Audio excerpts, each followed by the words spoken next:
Hello আমার প্রিয় পরিবার, কেমন আছো সকলে? আশা করি ভালো আছে, সুস্থ আছো। জীবনে এই প্রথমবার হয়তো আমার সাথে এরম ঘটনা ঘটলো, জানি না কেন এরম হয়। মনটা ভীষণ ভীষণ ভীষণ খারাপ। তো আমার হাতে এত বড় ক্ষতি হবে আমি কখনো ভাবতেই পারিনি। তো চলো পুরো ব্লগটা দেখো, সমস্তটাই মানে তোমাদের সাথে শেয়ার করবো। এখন বাজে 6:05। তো এখন দেখো আয়ান কিন্তু ঘুমিয়েছিল আর আয়ানের আব্বা উঠে পড়েছে। তো দেখো তোমাদেরকেও একবার দেখিয়ে দিয়ে যে পুরো আয়ানসোনা কিরমভাবে ঘুমায়।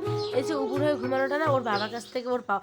নাকি সবাই বলে ওর দাদু মানে ঠাম্মা সবাই আর কি এরকম উপুর হয়ে ঘুমায়, সেই কারণে ওও উপুর হয়ে ঘুমিয়ে যায়। তো সকালবেলা একবার ওয়েদারটা দেখায়, দাঁড়াও। এই যে দেখেছো গ্রামের সকালবেলার যে ওয়েদার, এত সুন্দর আর মনোরম, ঠান্ডা ঠান্ডা হাওয়া দিচ্ছিল, যেটা দেখে মন প্রাণ সমস্ত কিছু ঠান্ডা হয়ে যাচ্ছিলো জানো। তো চলো কাপড়গুলো ভিজিয়ে দিই। এখানে না আয়নের আব্বার, তারপরে আমার মানে আমাদের সমস্ত মানে কাপড় চোপড়গুলোকে জলে, সার্ফের জলে ভালো মতো করে ভিজিয়ে নিচ্ছে। আর কলে কয়েকদিন ধরে যাচ্ছি না, কারণ কলটাতে এখন জল দিলে তারপরে জল উঠছে জানো। তো অত সময় নেই যে জল নিয়ে গিয়ে আবার জল টল দিব, এটা সেটা। আর আয়নও যেহেতু উঠে পড়বে সেই কারণে। আর এখানে মটর ডালগুলো ভেজানো ছিল, সেগুলোকে করবো হচ্ছে ঘুগনি। 6:30 মতো, আর আয়ান সোনা কিন্তু উঠে এই যে দেখো দাঁড়িয়ে আছে। বলতে বিছানাটা এখানে কোনো রকমে জাস্ট এই যে এরকম রেখে দিয়েছি, আর এদিকটা হলে কোনো রকমে জাস্ট জড়িয়েছি। সরি, হ্যাঁ মাও মাও, হ্যাঁ মাওটা আল্লাহ। আর এখানে কোনো রকমে জাস্ট এগুলো খালি ভাঁজ করে রাখলাম। আর এদিকে ইনি উঠে গেছেন। চলো চলো চলো, নিচটাও ঝাড় দিয়ে দিয়েছি, এদিকে সোফাটা তো গুছালাম। তারই মতে কিন্তু এখানে আমি ঘুগনিটা বসিয়ে দিচ্ছিলাম হচ্ছে কালো জিরে আর হচ্ছে তেজপাতা দিয়ে, সম্বাস দিয়ে বাকি মশলাটা ভালো মতো করে কষিয়ে টমেটো দিয়ে ঘুগনিটা কিন্তু ফোড়নে দিয়ে দিয়েছিলাম, ঠিক আছে।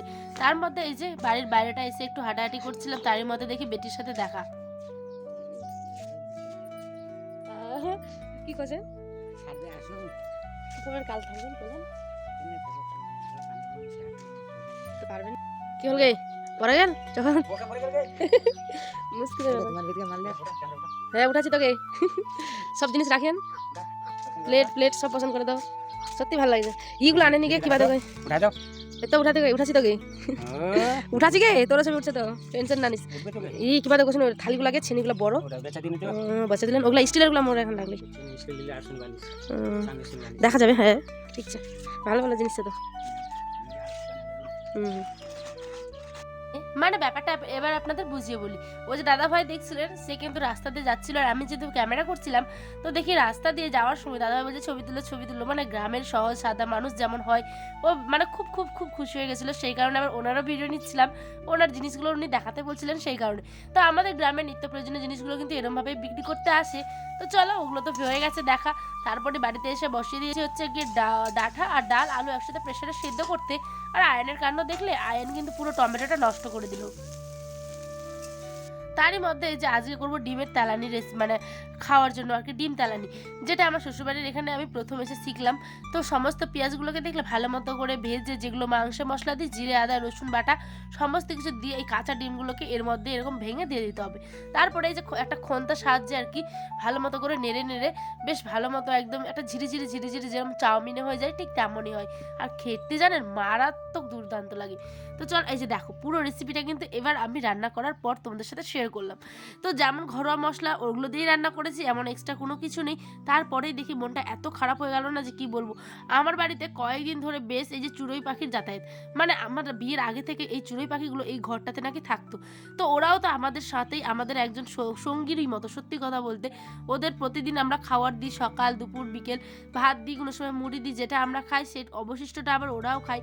কিন্তু আমার হাত দিয়ে যে এরম ভাবে দুর্ঘটনা ঘটবে আমি সেটা মানে ভাবতেই পারছি না। সত্যি মনটা এত খারাপ লাগছিল না যে কি বলবো। আমি কখনো মানে ভাবতে পারিনি যে আমার জন্য কারো মৃত্যু হবে, ঠিক আছে। তো কি আর করা, আমি দেখো গরম, আমার এত পরিমাণে গরম লেগেছিল, আর বেশ বিগত কয়েকদিন ধরে গরমও যাচ্ছিল খুব। তো আয়ান সোনাকে স্নান করানোর পরেই ভাবছিলাম যে ওকে ঘুমিয়ে দিব। তো ফ্যানটা আমরা চালিয়েছিলাম, ঠিক আছে। আর হঠাৎ করে পাখিটা কোথাও থেকে এসে যেন উড়ে একদম ফ্যানটাতে লেগে যায় জানো। তো ছিটকে গিয়ে পড়ে, তা কি করা যাবে বলো। একদম মানে গরমে তো থাকতেও পারছি না, আর আবার তা এত হয়ে গেছে ওদের উৎপাত যে কি বলবো। আর এদিকে দেখছো আয়নের আব্বা শুয়ে আছে, মানে ওর অবস্থা আরো খারাপ, বলতে গিয়ে প্রেসার লো, যেহেতু মাঠে একদিন দুদিন কাজ করেছে বেচারা, তো সেই কারণে আজকে ভাতটাও বসিয়ে দিব। তো এখানটায় মাছের ঝোল ছিল, মাছ ভাজা ছিল, কিন্তু মাছ ভাজাটা রান্না করবো না, এখন করবো হচ্ছে গিয়ে ডাঁটা, মানে কচি কচি নরম ডাঁটাগুলো যেগুলো হয় সেগুলোর একটু পাতলা করে ঝোল। আমাদের দিকে কিন্তু, মানে আমার শ্বশুরবাড়ির দিকে কিন্তু এই ডাঁটা শাকের তরকারিটা খুব খুব খুব মানে ফেমাস বলতে পারো। এরকমভাবে কচি কচি ডাঁটাগুলোকে ছুলে নিচ্ছিলাম, আর কি জন্য দেখছিলাম বলতে আয়ান কি, তখন আমি দেখছিলাম যে আয়ান কি করছে ওদিকে, যেহেতু উঠানে একা খেলাধুলো করছিল সেই কারণে মনটা থাকে তার দিকে, কাজটা করতে হয় চোখ দিয়ে এদিকে। তো চলো এদিকে যে শাকটাকে সেদ্ধ হতে বসে দিয়েছি, আর জাস্ট রসুন ফোড়ন দিয়ে এটাকে মানে ছকে নিব। দেখো বলতে বলতে এই যে ডাল ঘোটাটা দিয়ে একটু ঘেটে দিলাম, এই মানে শাকটা যা টেস্ট, বাপরে বাপ, দারুণ লাগে দারুণ। তারপরে এই যে রসুন সম্বাস দিলাম, রসুন সম্বাস দেওয়ার পরেই কিন্তু শাকটাকে এই যে তেলের মধ্যে দিয়ে দিলাম। সত্যি এটা আর আলু সেদ্ধ করেছিলাম, দিয়ে আয়নের আবার যেহেতু আবার কয়েকদিন ধরে পেট খারাপও হয়েছিল, তো সেই কারণে ওই আবার এগুলো দিয়েই খাবে, আলু সেদ্ধ, আর এটা নাকি তার খেলে একদম পেট ঠিক হয়ে যায়। তারপরে যে দেখিয়ে দিচ্ছি তোমাদের, ভাত করেছি এখানটায়, শাকটা করলাম, আর করবো হচ্ছে কি আলু মাখা। তার সাথে আমার শাশুড়ি মায়েরও আবার পেটের অসুবিধা হয়ে গেছে, তো সকলকে খেতে দিলাম। তো আজ এই পর্যন্ত, দেখাবো অন্য একটি ব্লগে। ছোট্ট ব্লগটা কেমন লাগলো অবশ্যই কমেন্টে জানিও। তো চল, আল্লাহ হাফেজ। আর ভাতটা আগে ঠান্ডা হতে দিয়েছিলাম আয়নের আব্বার জন্য। আজ এই পর্যন্ত, একটি অন্য ব্লগে আবার দেখা হবে।